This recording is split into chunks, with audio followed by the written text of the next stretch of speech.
Welcome to this week's edition of World Crisis Radio. This is Webster Tarpley speaking to you from Washington, D.C.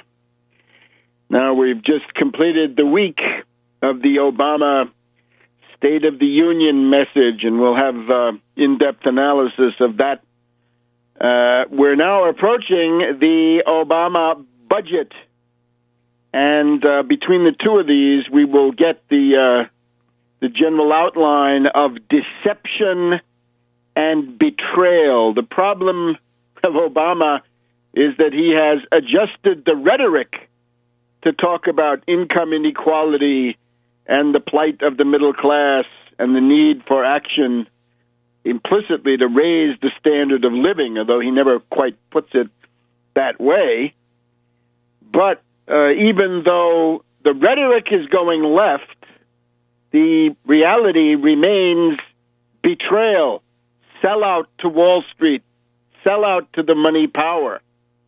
And in particular, last year, we saw this rotten budget compromise, which was supposed to embody the new bipartisan mood. Whenever you hear bipartisan, get a hold of your wallet because your pocket is about to be picked.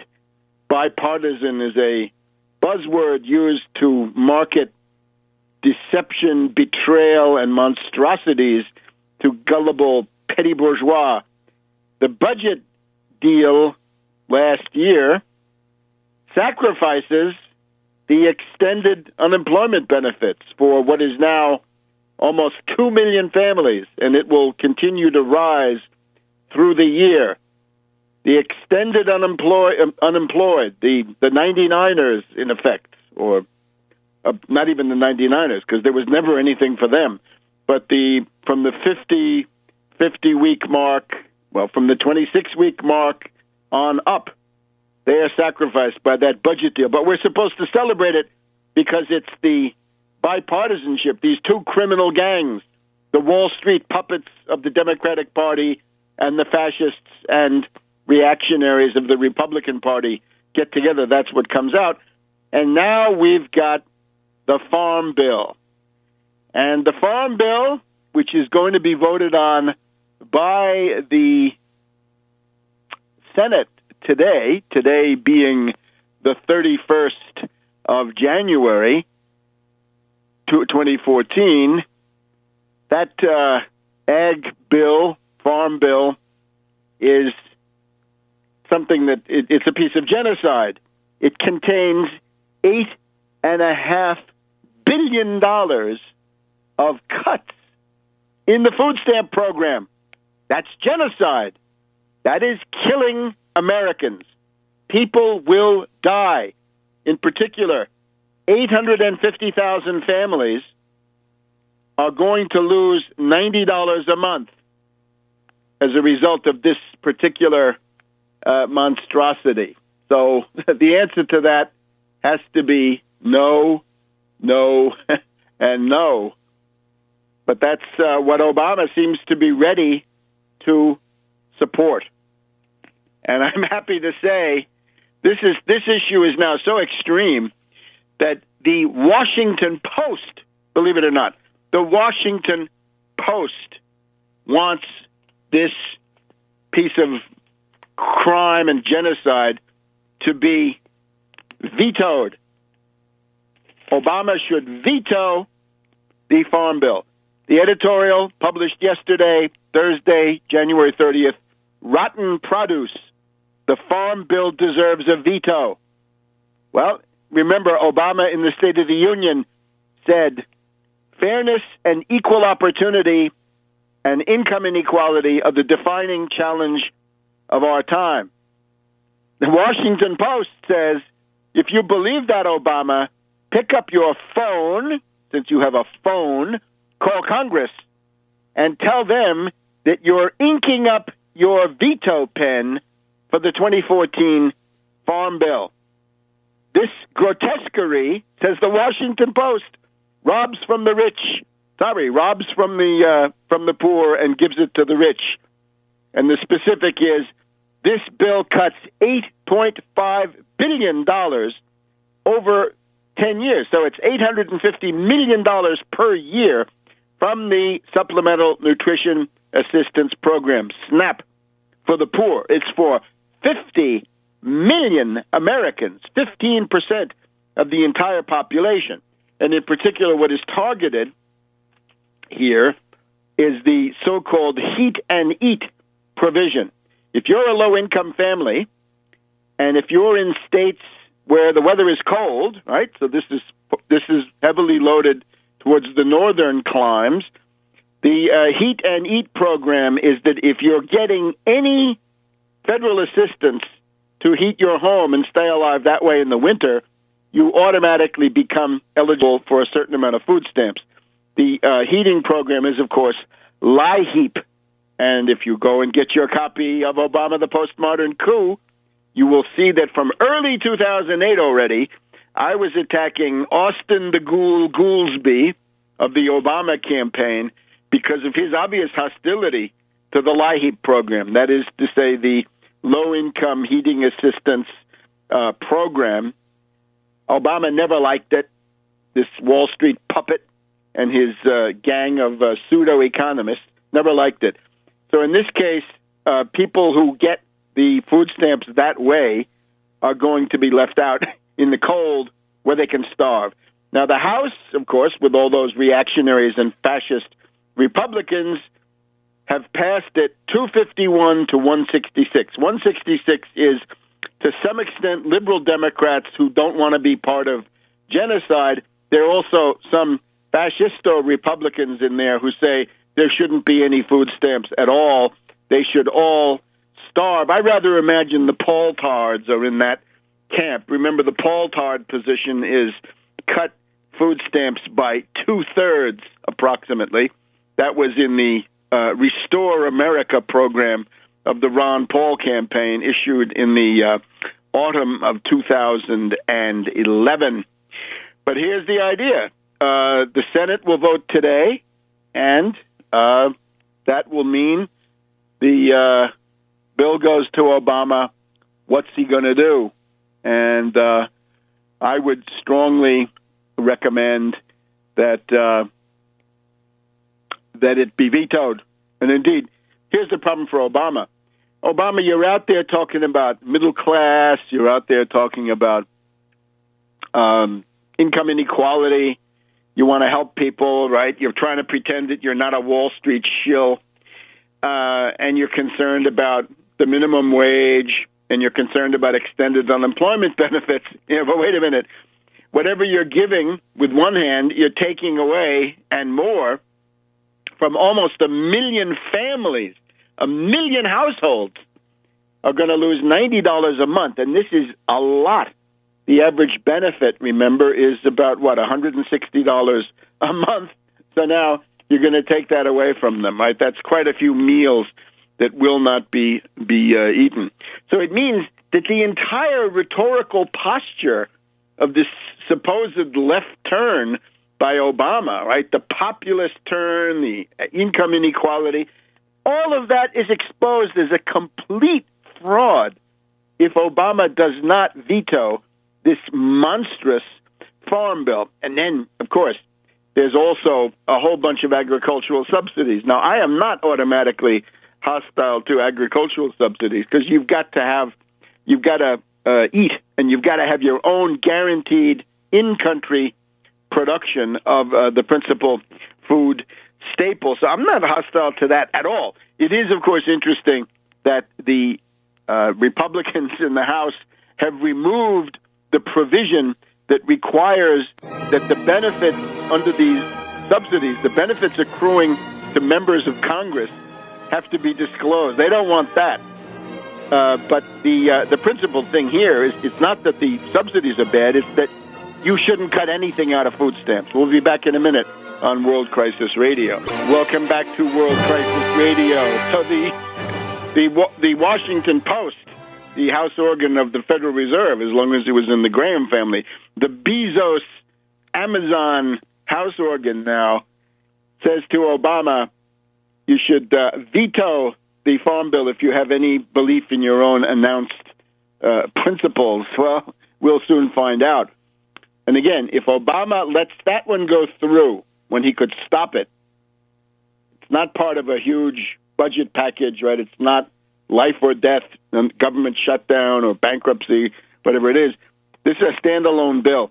You could veto it and send it back and say, I won't sign anything that cuts food stamps at all. No cuts to food stamps. Sorry. SNAP is untouchable. Those are people's lives.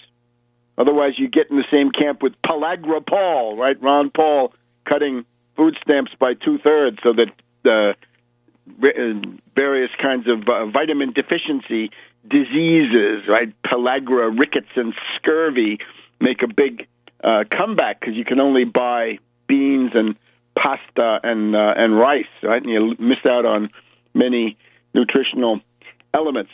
You get the idea. So the Washington Post is telling him to veto that. If he doesn't veto it, I think his political coalition falls apart because some of those sort of populist Democrats are going to have to run away from him even more if they want to get reelected, right? And he's playing with his own future too, whether he knows it or not. That we're now hearing these extreme reactionaries, right? The Steve Stockman set. When he makes one of his rare public cameo appearances, is talking about impeachment. So, veto that. More broadly now, let's just look at, we're halfway through this. We've heard the State of the Union. What we want to see is the budget. I had put out in advance that if he mentioned the chained consumer price index, in other words, chiseling, tampering with the cost of living escalator built into Social Security, veterans benefits, and some other benefits, that would be the end of him. I've already just said now, my argument is that if he doesn't veto the farm bill, that could easily be the end of him. And the chained consumer price index was not in the speech. So far, so good, right? That was an important step, right? The Washington Post, of course, Ruth Marcus is complaining that he didn't talk about looting Social Security to deal with that impelling problem of the budget, right, which is so central to all of our lives, right, because we know that someday all of that has to be paid back, except historically it never has been, and that's not the way it works. So he didn't mention the chained consumer price index. What we're waiting for now is the budget coming within the next week or 10 days, where he's either going to repeat his offer to the fascistos to cut Social Security with the chained CPI or not. Now, unfortunately, on the Trans-Pacific Partnership, this is very much alive, and it is obliquely, I think, referred to in the speech, at least as I heard it. He's in favor of free trade and the rest of this stuff. The giant sucking sound and this even more, the jackboot of the international Gestapo backed up by these businessmen and bankers, that's coming in, overriding U.S. law, right, creating all of these monstrous situations. So that's still going on. That's bad enough. The other important thing to observe is now that he's entering another year of his second term, right, with Obama, he still has no job program. There's no job-creating program. There's no job-creating program paid for by the Treasury. You can do that to a certain extent, right, as Congressman Conyers does in his bill. You put a Wall Street sales tax on there, use the proceeds to do some job creation on budget. However, as I've always pointed out, that has to be limited. I think that would be essentially limited to people who are unlikely to be employable in the private sector, but that you want to bring into the workforce and give them experience and promote their integration into the workforce. Once they're in the workforce, the money has to come from the nationalized Fed. Today, of course, the last day in office of helicopter Ben Bernanke, and we're now at midnight. The Bernanke era ends and the Yellen era begins. The Yellen era, I don't think, is going to be a very happy one, and it's going to be, I think, a rather turbulent one, and how long it's going to be, I can't tell you. I continue my efforts under the heading of Tarpley4FedHead. I can tell you how to use the Federal Reserve to get out of a depression and essentially begin the pacification of the world. Yellen will not do that. Yellen, as we heard last week, and you can read that in that Time magazine profile, she believes in trickle-down economics, and she believes that the only way you can act as the Fed is by helping the zombie bankers and, to some extent, the hedge fund hyenas. So the money for the 30 million jobs has to come largely from a credit facility at the Federal Reserve that's got to be opened up. Well, how could you do it? One interesting thing that Obama has done is to rekindle this discussion of executive orders. And we'll talk about what does it mean when a society reaches the point where rule by decree becomes really the only viable option, which is where we are to some extent. But one executive order that Obama could very easily issue, we have a war going on. We're operating under the 9/11 emergency, and we're operating under the authorization to use military force, which was passed in September, October of 2001. So we have an emergency which has been enacted by Congress, and we have a war which continues to go on. Now, an intelligent nationalist American system president would use that situation to issue a number of executive orders. One executive order goes to Yellen, and it says, Yellen, you will open a $5 trillion credit facility.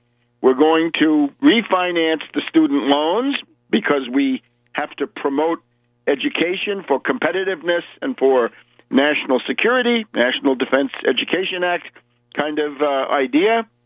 And we want at least $4 trillion immediately for infrastructure building. Our physical infrastructure is approaching the point of collapse. One of the participants in the Davos conference regaled us with the diagnosis that the U.S. infrastructure is at the level of the third world. True. So we should turn that into an advantage.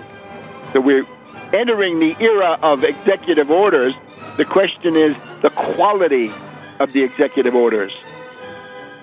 And we'll be back in a minute on World Crisis Radio. Welcome back to World Crisis Radio. Webster Tarpley in Washington, D.C. Keep up with everything on Tarpley.net, Tarpley.net.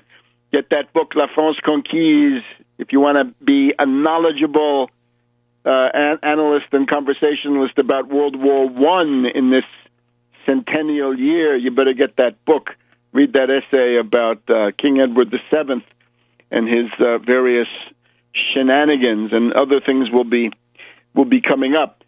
The Obama State of the Union, therefore, the zeitgeist, the ideological climate of the world is essentially going left, right? There's a populism which would favor concrete initiatives, but Obama's actually moving to the right. And that's not a surprise. That's his job. That's what he's paid for. He's a Wall Street puppet.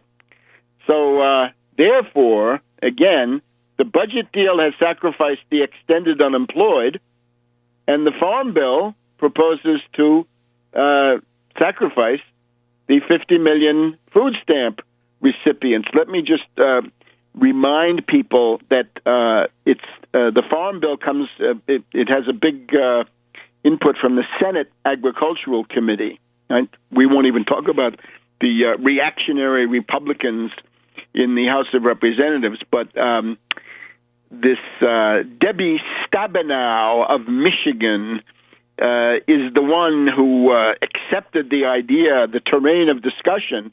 How much should we cut? That's not the discussion. The discussion is how much should we add?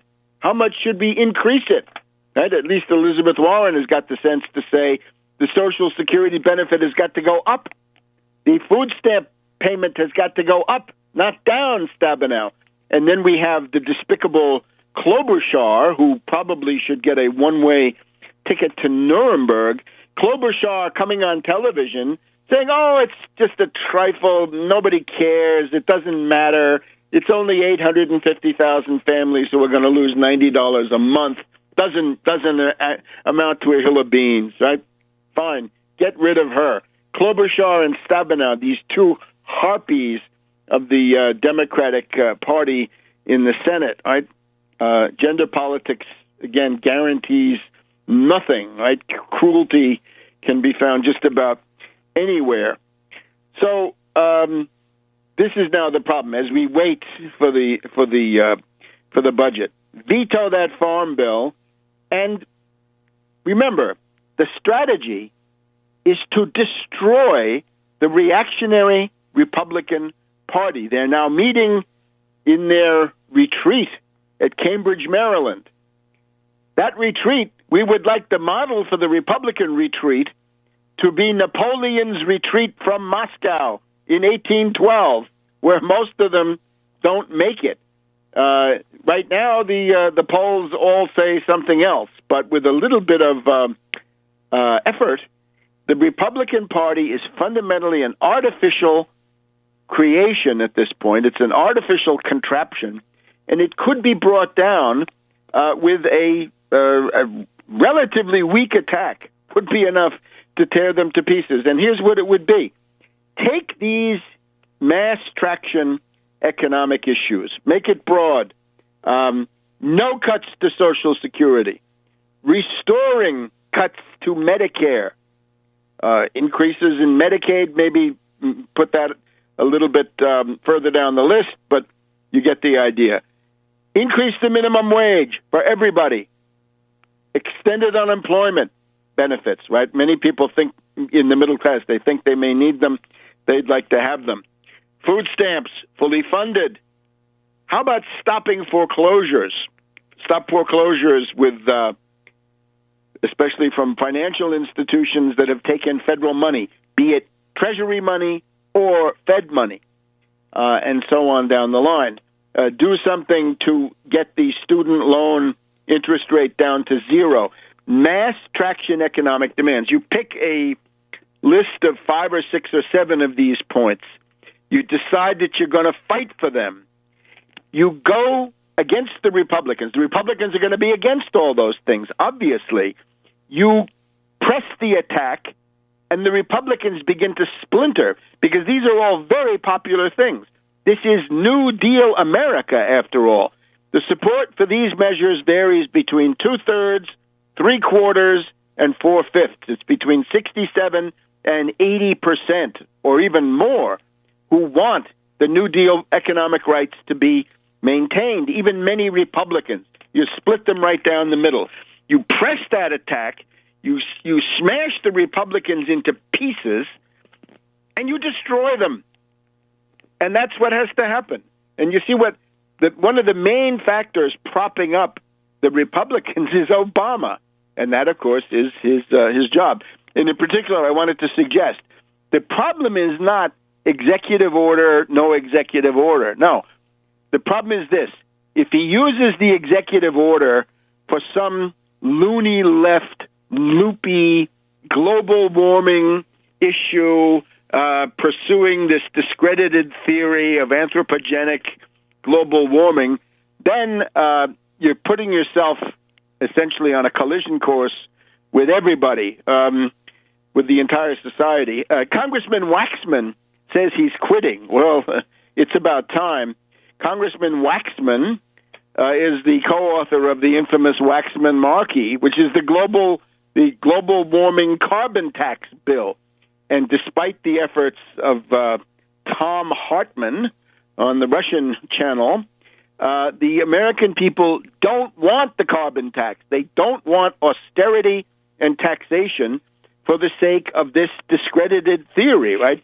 Pushed by largely discredited quackademics and other fakers, right? And we've gone through the argument. As a historian, I can tell you the European medieval warm period is warmer than it is now, and that's back around 1300, 1350, and thereabouts. So what Obama should do, or any president should do, is not to abuse the executive order for these ideological hobby horses of rich elitists, but to do things that are going to have mass popularity and mass traction, and that means blue-collar, lower-middle-class working people. First executive order, tell the Fed to buy $4 trillion of state bonds, 100-year maturities for infrastructure. An additional $1 trillion, you buy up all the student loans and transfer them to 0% interest. Another executive order, any bank taking Fed or Treasury money will have to stop foreclosures for at least 10 years and preferably the duration of the economic crisis. An executive order goes to Secretary Lew, and it simply says, obey the 14th Amendment. The debt ceiling is unconstitutional. You're going to hold T-bill auctions and pay the bills of the United States. Bankruptcy is illegal. Now, we also have the Defense Production Act. You could say it's imperative under wartime conditions, right? And we have a war in Afghanistan. It's imperative that we maintain the quality of our labor force and extend the unemployment benefits to 99 weeks, or better yet, indefinitely. That would be a decree that would make sense. In other words, under the emergencies that you have, the 9/11 emergencies, the Afghan war emergency, and everything that goes with it, you've also then got the Defense Production Act, which gives you an inventory, a repertoire of powers that you can use. All of this would allow very significant measures of executive order to be brought up. And if the Republicans then fight that, good, force them to fight on that front and destroy them. And that's the goal, is to destroy them at the same time that you're bringing on an economic recovery. The two go together. They're indissolubly linked. Back in a minute on World Crisis Radio. And back in the Roman Republic, we had the famous Cato the Elder, Cato the Censor, and his constant refrain was, Carthage must be destroyed. Carthaginem delendam censeo. Ceterum Carthaginem delendam censeo. Well, in my case, Republicanos delendos censeo. That means the Republicans must be wiped out as a political party, of course. They'll probably live on as a party down there in the Deep South or the far boondocks or the Intermountain West of racist and reactionaries. That can't be helped. But they must have no purchase on federal policy. And Obama is muffing it. He's blowing this opportunity. Obviously, if we had Romney in power right now, we would have two more wars. We'd have the Syria war, and we'd have an Iran war. And if we had Hillary Clinton in power, I'm afraid we'd have both of those wars as well. So you got to essentially put this all in proportion. And Obama is not the worst game in town, but he is very bad, and it has to be fought. Very interesting to see when you attack the Republicans on Twitter, you get these responses saying, oh, wait a minute, there's no difference between the two parties. They're just exactly the same thing. These comments come generally from libertarians, that is, reactionary Republicans on marijuana. And these are Paul-tards in many cases, right? Paul-bearers. They're supporters of the Rand Paul approach, right? Saying, oh, there's no difference between the two parties. Well, not so fast. That is an attractive statement for libertarian reactionaries and for Paul-tards, because that gives them camouflage. It's a way of saying, well, we're not as bad as you think. After all, we're just sort of par for the course. Concerning this food stamp thing, remember, the House Republican proposal was cut food stamps by $40 billion over 10 years, so $4 billion a year. The Democratic proposal was cut food stamps by $4 billion over 10 years, $400 million per year. That's 1/10. It's much less. The compromise number that we see is this monstrous cut $8.5 billion over the next 10 years. So 8.5, those $850 million per year.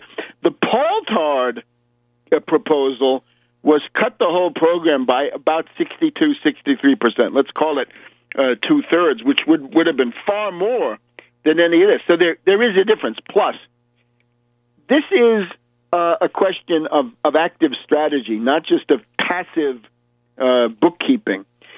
Suppose you're the United States in January 1942. If you say Germany first, right?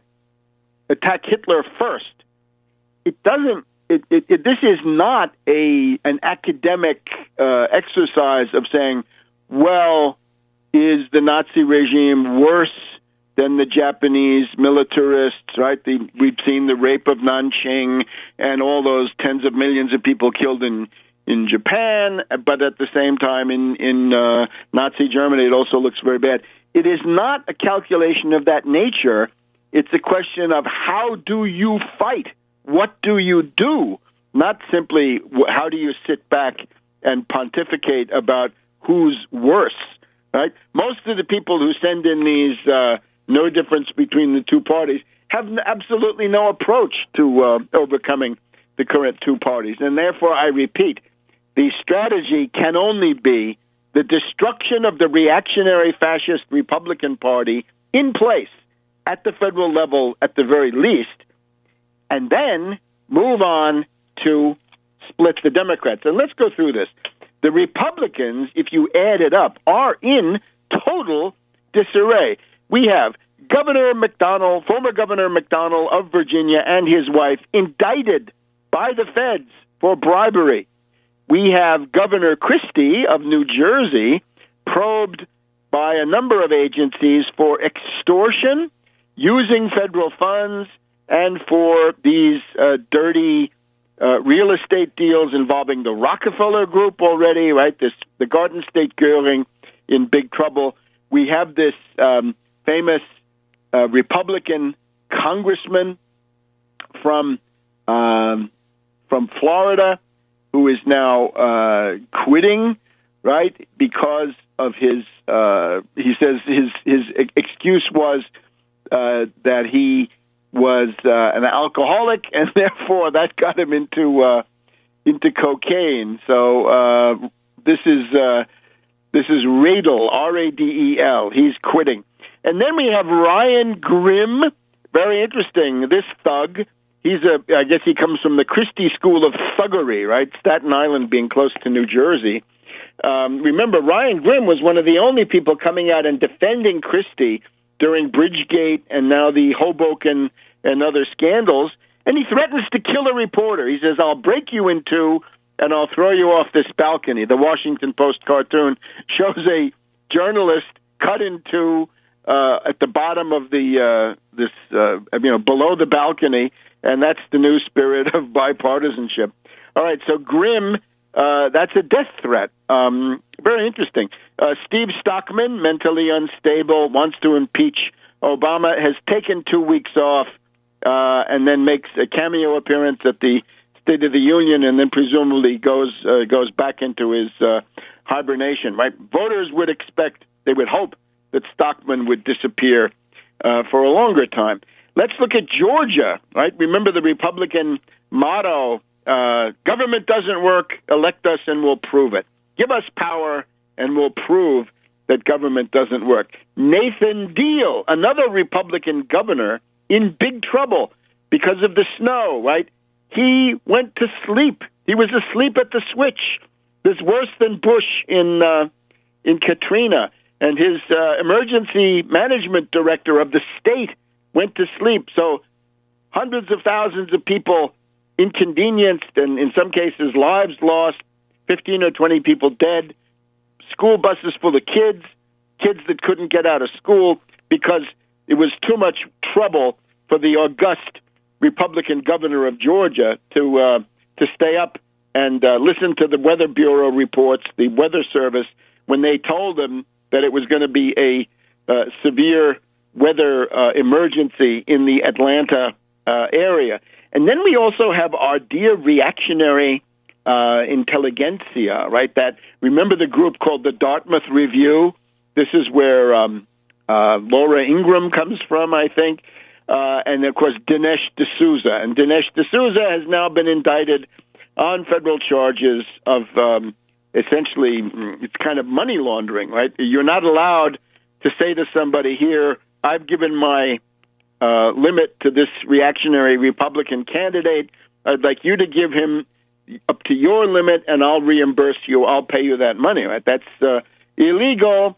And as has been said, it's very hard to violate the federal campaign laws after Citizens United. But Dinesh found a way to do it, right? And his, he's a rich movie entrepreneur at this point.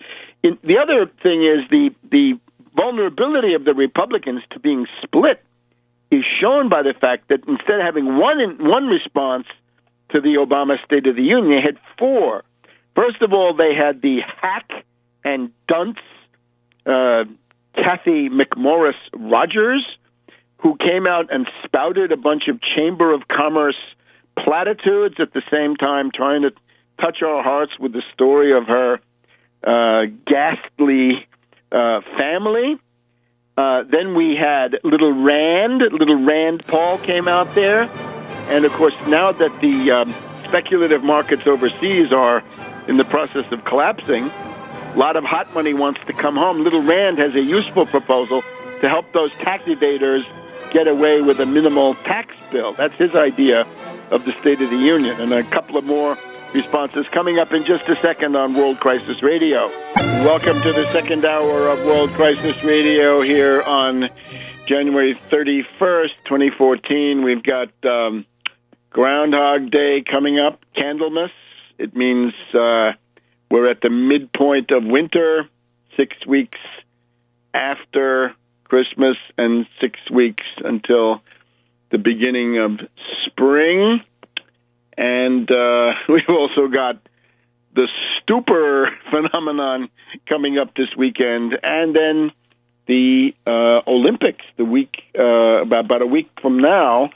And, of course, this takes on a special political significance because of the tremendous hysterical campaign in the West against Putin. Very interesting to see Stephen Cohen on Amy Goodman's bankrupt program, Hypocrisy Now. This was about Ukraine and Syria and some other things, but Cohen pointed out that the view of Putin coming from the U.S. media is absolutely insane.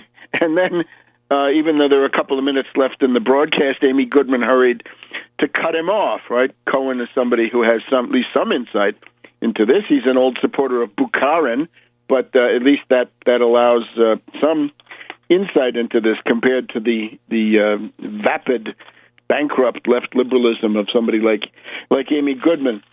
So the imperatives are Obama veto that farm bill with the $8.5 billion in food stamp cuts, or you are impeachment bait. Steve Stockman will be coming for you, along with his lunatic legions. At the same time, you've got to fight hard on that extended jobless benefit, keep the chain CPI out of the budget, and drop the lunacy of the Trans-Pacific Partnership. United Front Against Austerity, active on all of those fronts. Tax Wall Street Party, your way, hopefully this year in a number of locations to do something against this. And if you want to join in that effort, then come forward, right? Contact me through Tarpley.net. Tarpley.net Speakers Bureau page has a contact feature, right? People who find it are, they can communicate that way. Concerning immigration, before we go any further, right? The other issue here in the background, you've got to have a labor force. Many of these other countries, be it Russia, Japan, China, Europe, they all have a demographic crisis. The United States does not, because of this proclivity that people have to want to come here. Don't throw that away. That's a trump card. Here's what you can do. You obviously want to get the 11 or 12 million, whatever it is. These people must become citizens quite rapidly. We will not accept, under any circumstances, this despicable Republican proposal of second-class citizenship, that you can be legalized but not a citizen. You can't vote. You can't oppose reactionary Republicans. You're going to essentially be here as a kind of a scab, a legalized scab to pull down wages.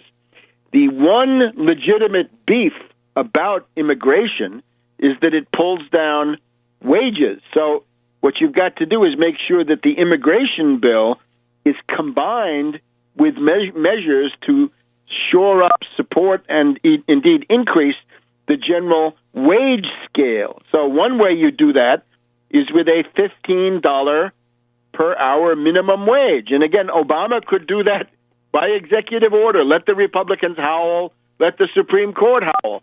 Go to the mat.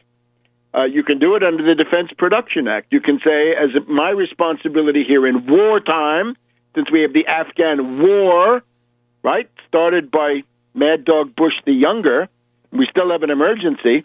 You could do that by executive order. You can say, I hope the Congress will validate this, but if they don't, I'm sorry, I'm the president.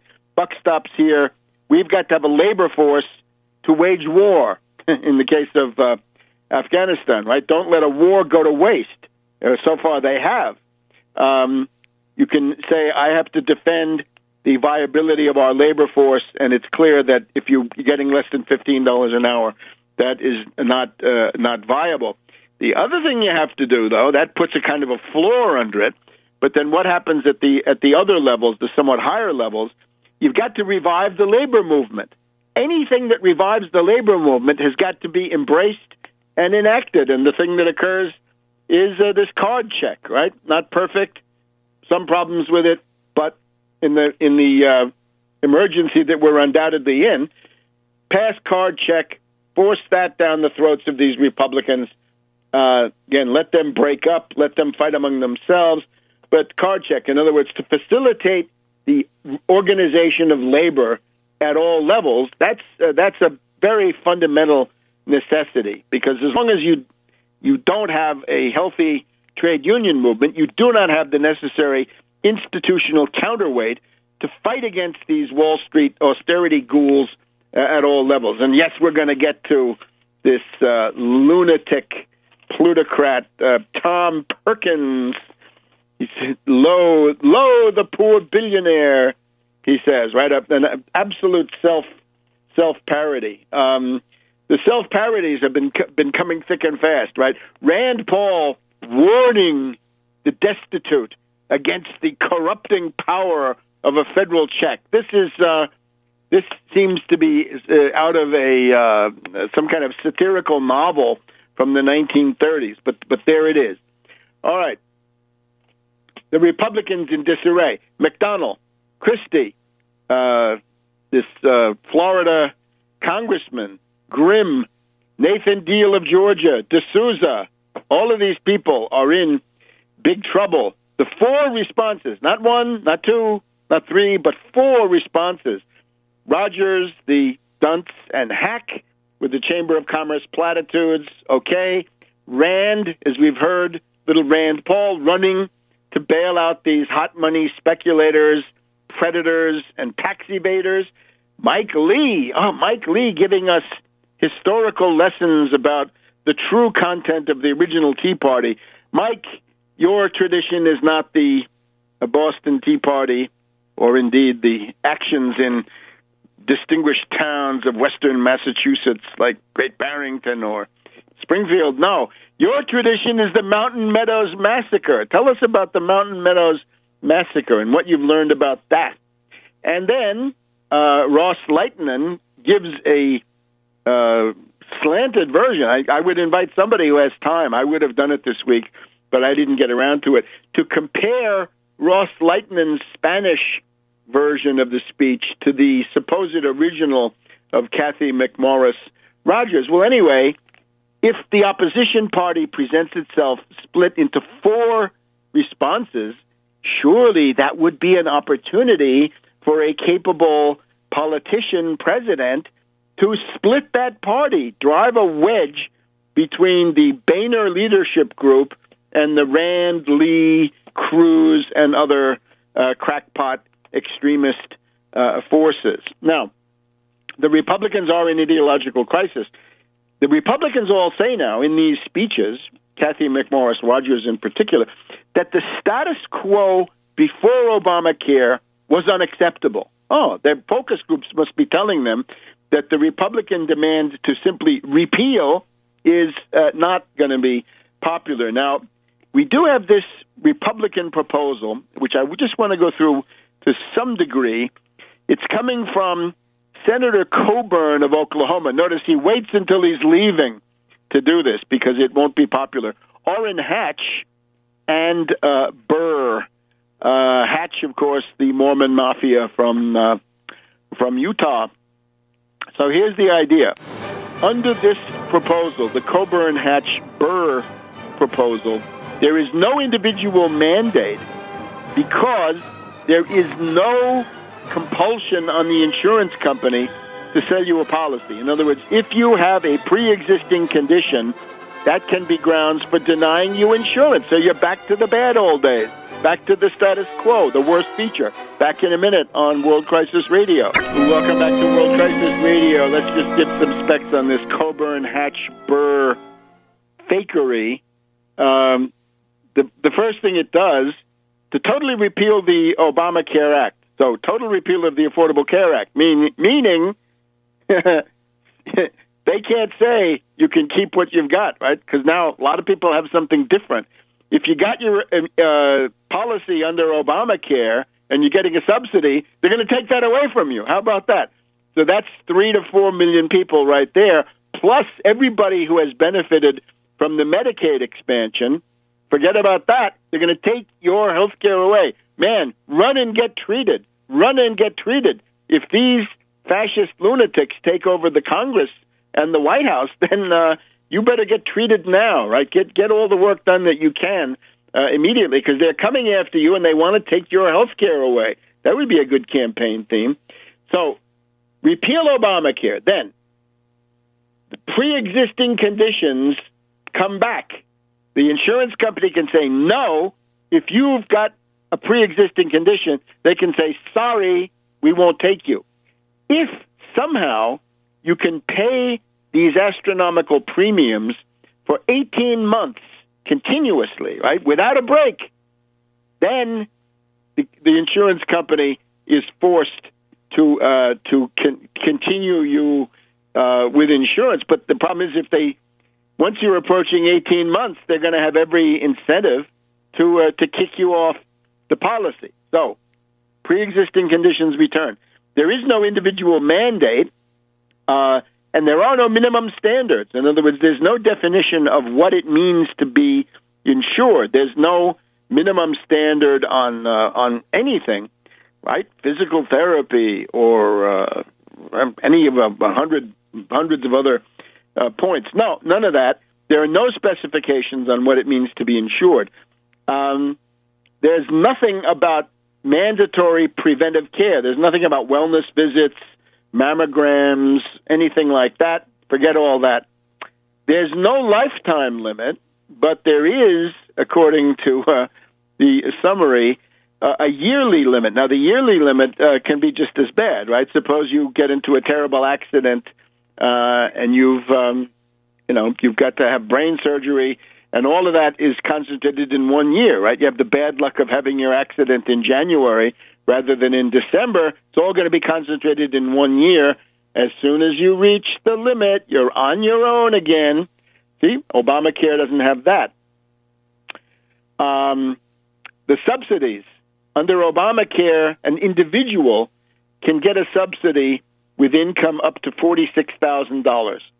Under the Republican proposal, it goes down to $35,000 per year for an individual, similarly for families. And that's that in that $11,000 range, that's the lower middle class right there. The whole lower middle class is crowded in there. They're going to take it on the chin. If you're older, they can. The insurance company is allowed to charge you more, up to 500% more, 5 times the amount. The entire Medicaid expansion, as I said, is rolled back. And how about this? You know, the Republicans are supposed to be against tax hikes. Well, don't look now. These Republicans, Coburn, who's running away, Hatch, and Burr, they're proposing a tax increase. Here's what they want to do. If you're getting your medical insurance through your job, which is the case for 150 million wage earners, theoretically 150 million families, they will no longer allow 100% of that to be paid pre-tax. They're going to say, out of that money that the employer pays for your policy, 35% of that is going to be considered taxable income, and that can get into some real change. So about a third of your bill on medical insurance is going to become post-tax. In other words, taxable by the IRS. Look at that. The Republicans want to raise your taxes to give you less. There's a monstrosity, okay? So all of you libertarians and blowhards out there who don't like Obamacare, this is worse.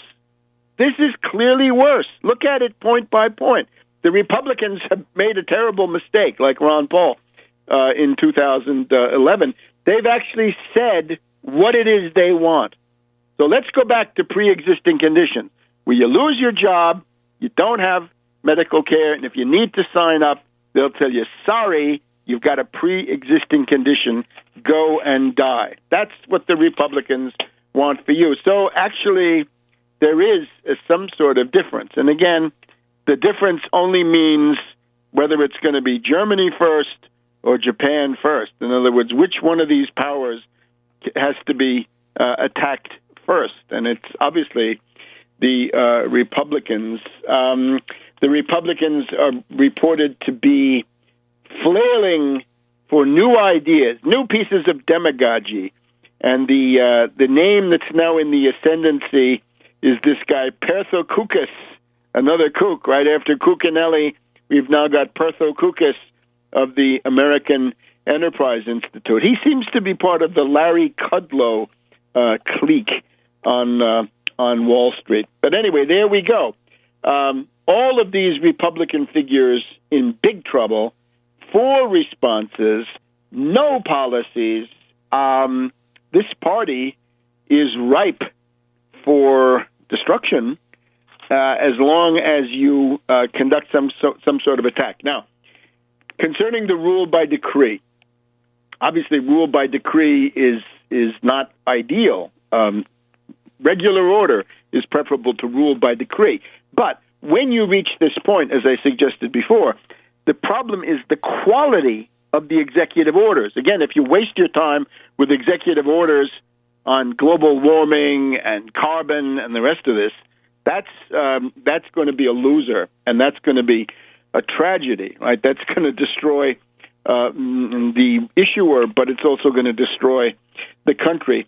The main thing is to make the executive orders such that they actually help produce an economic recovery from the current economic depression. But look, just in terms of the historical parallels, the Weimar Republic, Germany, reached the point of rule by decree in March of 1930. And this was when the government of Chancellor Müller fell. This was a social democratic-led coalition government. Müller was out, and from that point on, right, for the next 3 years until the coming of Hitler, there never was a majority government in Germany. They were all emergency governments enabled by President von Hindenburg. So from that point of view, we are now approximately 3 years from something more dictatorial. That's quite possible. If the Republicans take the White House, that would hold up. Back in a minute. Welcome back to World Crisis Radio. Congressman Waxman quitting the House, thought to indicate that he despairs that the Democrats could ever win back the majority of the House. And we're also told that many Democratic Party donors are giving up on the House of Representatives and focusing on buying up senators, because there you can still have the majority. So now the Democratic Party, chicken-hearted to the last, compounds all of its other crimes with defeatism, which is, of course, a betrayal of the people that they promised to represent. But again, Stabenow and Klobuchar, the two harpies of austerity on that ag bill with the food stamp cut by $8.5 billion, they have committed a deed which should not be forgotten. So the rule by decree. It was in March 1930 that the Hermann Miller government fell, the Social Democratic government, and interestingly enough, it fell over unemployment benefits. The desire was, on the part of the austerity ghouls, the central bankers and so forth at the time, cut the unemployment benefit. Well, you can't cut the unemployment benefit in a depression, which is when you need it most. No, these austerity ghouls pushed forward. There was a group in the social democracy who said, no, we won't stand for this. Let some other government do it, not us. That was the last majority there ever was. And after that, it was all minority governments backed up by emergency decrees from Hindenburg. Now, the U.S. government better designed, but still the idea is it is a grim, a preoccupying, disturbing idea that you reach the point of rule by decree. But once you get to that point, don't kid yourself, this is an economic fact. The partisanship is economic, as I've said before. Partisanship is when the lifeboat ethics in the ruling class begin to take over to the point where the losing faction in the ruling class feels that they are going to be wiped out, and therefore they fight for it. That's the source of it. It's not a psychological mood. It doesn't have to do with interpersonal relations. It starts from economics. So, Weimarization. This past week in Italy, the new election law has been brought forward, right? The Anglo-American pretty boy, the U.S.-backed Renzi, the new secretary of the Democratic Party of Italy, has brought forth a new election law, which he calls the Italicum, which is supposed to replace other laws with similar sounding names, I guess. But the Italicum is the smaller parties are going to be either wiped out or they're going to be forced to join the larger parties, and there's a bonus. If you reach 35%, you immediately rocket up to about 53%, and they won't let the voter choose which candidates they like, the so-called preferences. That's out. And then, as a result of that, the Grillini, the five-star movement of the not-funny comedian Grillo, have caused a ruckus in the Chamber of Deputies at Montecitorio, and was essentially chaos in the parliament. Grillo is trying to impeach the ex-communist Napolitano, the president of the Italian Republic, and they're also trying to oust Madame Boldrini, who is the Speaker of the Chamber of Deputies. So what does this show? Does it just show that people are excitable and not happy? No, this has got to do with economics, because that is what those parties obviously represent. The Weimarization, can we also point to culture? All right, here in Washington, we're going to have a version of the Brecht-Weil play Mother Courage, right? Mutter Courage und ihre Kinder. Mother Courage and her children with Kathleen Turner, except since we're here in the U.S., it's a musical. How about that? A musical version of Mother Courage. But this, of course, the essence of Weimar, right? That is the Brecht-Weil answer, as so often happens, to Schiller. They're against Schiller, right? Schiller had Wallenstein's camp, Wallenstein's Lager, and instead Mother Courage is a woman who follows the armies around Europe in the 1620s and 1630s and 1640s, and tries to make money by various means. Remember, Schiller, poet, stressing the availability of human greatness, and Brecht-Weil, unfortunately, saying it's time to forget about greatness and just focus on what immediate, whatever hedonism you can get. All right, so Weimarization is here.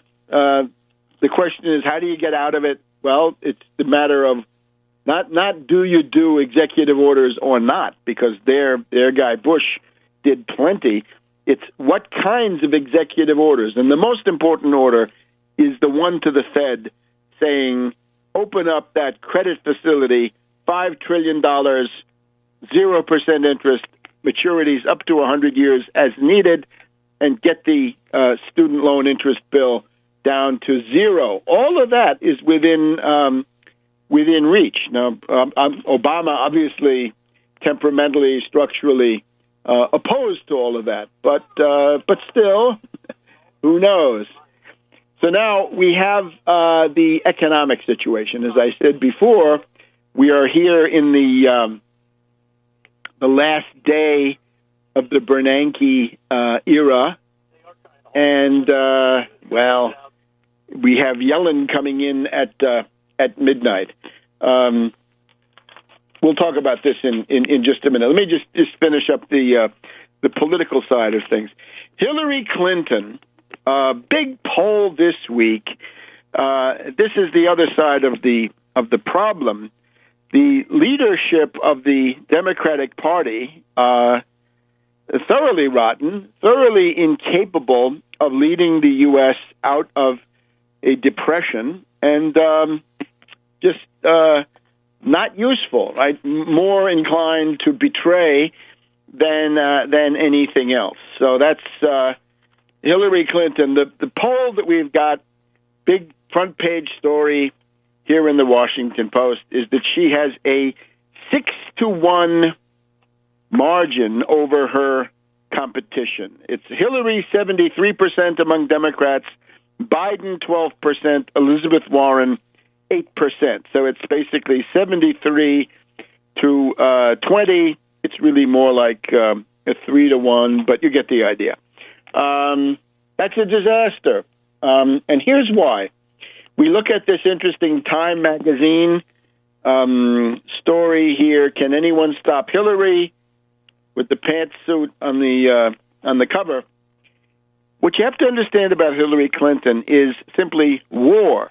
She represents war.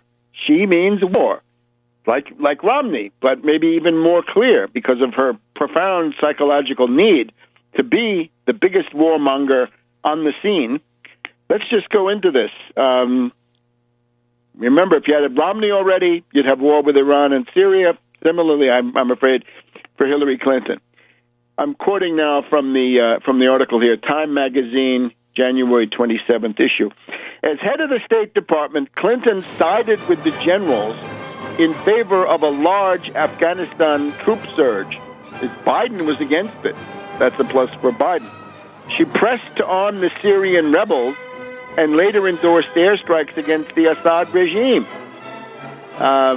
She blew it in Benghazi. I suppose she did. And then we have three critical decisions where she's on the wrong side, and we'll get to those in just a minute on World Crisis Radio. Welcome back to World Crisis Radio. So we've got actually the Democratic Party also in a latent schism. The Democrats could easily split between the Wall Street faction and the populist or pro-labor faction.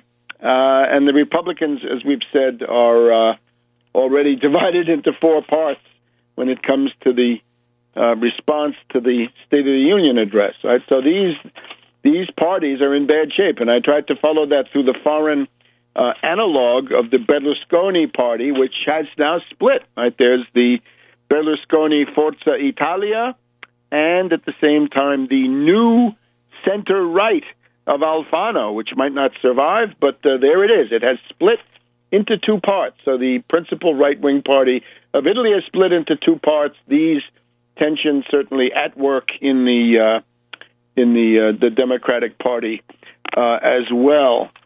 Now,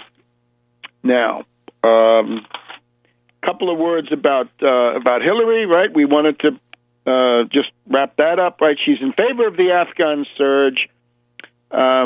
She wanted to bomb Syria. She wanted to arm the Syrian rebels. And Benghazi, well, make of that what you want, right? We've described what it really was with Petraeus and Ham trying to help Romney get elected. But three crucial issues, the Afghan surge, the bombing of Libya, and the raid for Osama bin Laden, right, violating the sovereignty of Pakistan. Clinton was more aggressive than Bob Gates. How about that, left-wing liberal Dems? You're going to have somebody who's more of a warmonger than the Republican CIA man Gates? Is that what you want? Now let's also, we got to look at Syria. Moallem of Syria says that the reason the rebels have been able to hang tough in the Geneva talks is because the U.S. has resumed shipments of supposedly non-lethal, but maybe clearly lethal aid to them. So that was an encouragement to them not to be reasonable. Right now, Kerry is on his way to Munich for the so-called Wehrkunde meeting, this defense policy confab that takes place every year. He's going to meet with the representatives of the Ukrainian rebels, that is, some of them in the tradition of the Waffen-SS Galicia division, which seems to be where a lot of these people come from. The Russian Foreign Ministry says that Kerry is lending himself to a circus. And what we see in this Ukrainian civil war very clearly is, thank God for Abraham Lincoln here in the United States, who did not have such doubts, right? We're seeing the weakness of Yanukovych getting the country into a potentially tragic situation. Lincoln had no such hesitation. General Sherman had no such hesitation. Today we have a statement from the leaders of the Ukrainian armed forces asking Yanukovych to take urgent measures to stabilize the situation. I think that means a crackdown, although some journalists try to argue that it does not. For Ukraine, I recommend that you look at the website of Natalia Vitrenko, Vitrenko. Natalia Vitrenko, an old friend. She's the head of the Progressive Socialist Party. This is a pro-Russian, Eurasian party in Ukraine. Her top associate is Congressman Marchenko in Kiev. This is the website that has essentially described this Euromaidan not as a demonstration, but as a fascist coup, a neo-Nazi coup, a pogrom. And it's clear that this has all gotten out of hand now. When you see policemen being burned alive by Molotov cocktails, then a vigorous response is required. And you have to ask which side embodies the values that would allow civilization to continue. I'm sorry, it means that the government is the one that has to be preferred. Similarly to Syria, right? In Syria, it's thought that the rebels are now going home with nothing. They were not able to extort any concessions, and that therefore they are weaker. And people who are weeping about the situation in Syria should tell it to Bandar, tell it to Kerry, tell it to Fabius, and remember that your fundamental choice is Assad or terrorism. And this, all the more so since this story that was the big news item of the beginning of these talks, the 11,000 supposed victims of Assad, this is now shown to be a fraud by Turkish and Russian news sources, and even the New York Times says this compilation of photos of supposed victims was shown to the State Department, and they wouldn't touch it because it was too dubious. London Independent seems to be approaching the hypothesis that the starvation is largely due to blockades of civilians by the rebels. The rebels are starving people out, not principally the Assad forces. And from Kerry, we've been talking about Kerry going nuts, right? Kerry now being more estranged from reality than any neocon. Kerry's thesis, of course, has been now for the last few days that Assad directs al-Qaeda, that Assad has deliberately brought in al-Qaeda, deliberately strengthened al-Qaeda, so that he could argue that the terrorists, that the rebels are actually terrorists. But there it is. That is, he's talking about false flag. He's talking about conspiracy theory. It won't be so easy to dismiss unpleasant arguments with those terms. Egypt. There was a huge explosion of rage against General Sisi on National Public Radio, Diane Rehm. I think now the journalistic community is now freaking out. The Al Jazeera Bureau in Cairo has been rounded up and accused by the Egyptian government of helping Muslim Brotherhood terrorists. And the desire, the love for the Muslim Brotherhood coming from this group of Western journalists on National Pentagon Radio is unbelievable, and I guess it shows what kinds of CIA briefings are going around behind the scenes. But they're vehemently in love with the Ikhwan, and they are full of venom against Sisi, right? Showing that Nasserism is actually what the Western imperialists fear. And of course, Jonathan Landay of the McClatchy chain saying, how dare they accuse Ambassador Patterson of being in cahoots with the terrorists? Well, even there, Karzai, according to the Tuesday, January 28th Washington Post, the main headline in the Washington Post is that Afghanistan President Karzai is accusing the United States of being intimately involved in insurgent attacks, that the U.S. is either aiding or conducting insurgent-style attacks to undermine his government and force him to accept this stationing of forces, right, status of forces agreement, which the U.S. has been pressing for.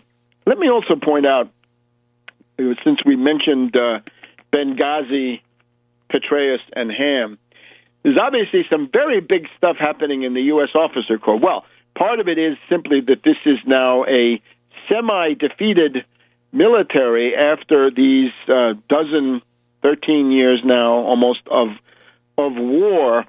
And what can we say about this? First of all, we have the Malmstrom Air Force Base, 92 officers taking part in a cheating scandal. We have the naval contracting in the Pacific scandal, Glenn Defense Marine Asia, with the corruption of the Criminal Naval Investigating Service, and then two headline stories in the Washington Post. Behavior by the brass vexes military. This is largely molesting women officers, and the other one is that the U.S. Officer Corps is full of toxic tyrants who scream at their underlings, a culture of toxic military leaders. Now, don't believe the surface story here. What's going on is there's some kind of a power struggle in the Officer Corps, and I would urge you not to think that these guys are good guys. They may be warmongers, they may be adventurers, they may be putschists. And we'll see you next week. Welcome to this week's edition of World Crisis Radio. This is Webster Tarpley speaking to you from Washington, D.C. Now, we've just completed the week of the Obama State of the Union message, and we'll have in-depth analysis of that. We're now approaching the Obama budget, and between the two of these, we will get the general outline of deception and betrayal. The problem of Obama is that he has adjusted the rhetoric to talk about income inequality and the plight of the middle class and the need for action implicitly to raise the standard of living, although he never quite puts it that way. But even though the rhetoric is going left, the reality remains betrayal, sellout to Wall Street, sellout to the money power. And in particular, last year, we saw this rotten budget compromise, which was supposed to embody the new bipartisan mood. Whenever you hear bipartisan, get a hold of your wallet because your pocket is about to be picked. Bipartisan is a buzzword used to market deception, betrayal, and monstrosities to gullible petty bourgeois. The budget deal last year sacrifices the extended unemployment benefits for what is now almost 2 million families, and it will continue to rise through the year. The extended unemployed, the 99ers, in effect, or not even the 99ers, because there was never anything for them, but from the 50-week mark, well, from the 26-week mark on up, they are sacrificed by that budget deal. But we're supposed to celebrate it because it's the genocide. There are also some fascisto Republicans in there who say there shouldn't be any food stamps at all. They should all starve. I rather imagine the Paul-tards are in that camp. Remember, the Paul-tard position is cut food stamps by 2/3, approximately. That was in the Restore America program of the Ron Paul campaign issued in the autumn of 2011. But here's the idea. The Senate will vote today, and that will mean the bill goes to Obama. What's he going to do? And I would strongly recommend that it be vetoed. And indeed, here's the problem for Obama. Obama, you're out there talking about middle class. You're out there talking about income inequality. You want to help people, right? You're trying to pretend that you're not a Wall Street shill. And you're concerned about the minimum wage, and you're concerned about extended unemployment benefits. But wait a minute. Whatever you're giving with one hand, you're taking away and more from almost 1 million families. 1 million households are going to lose $90 a month, and this is a lot.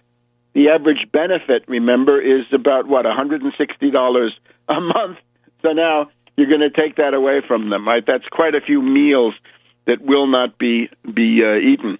So it means that the entire rhetorical posture of this supposed left turn by Obama, right, the populist turn, the income inequality, all of that is exposed as a complete fraud if Obama does not veto this monstrous farm bill. And then, of course, there's also a whole bunch of agricultural subsidies. Now, I am not automatically hostile to agricultural subsidies because you've got to eat, and you've got to have your own bipartisanship. These two criminal gangs, the Wall Street puppets of the Democratic Party and the fascists and reactionaries of the Republican Party get together. That's what comes out.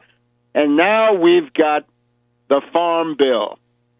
And the Farm Bill, which is going to be voted on by the Senate today being the 31st of January 2014, that ag bill, farm bill, is something that it's a piece of genocide.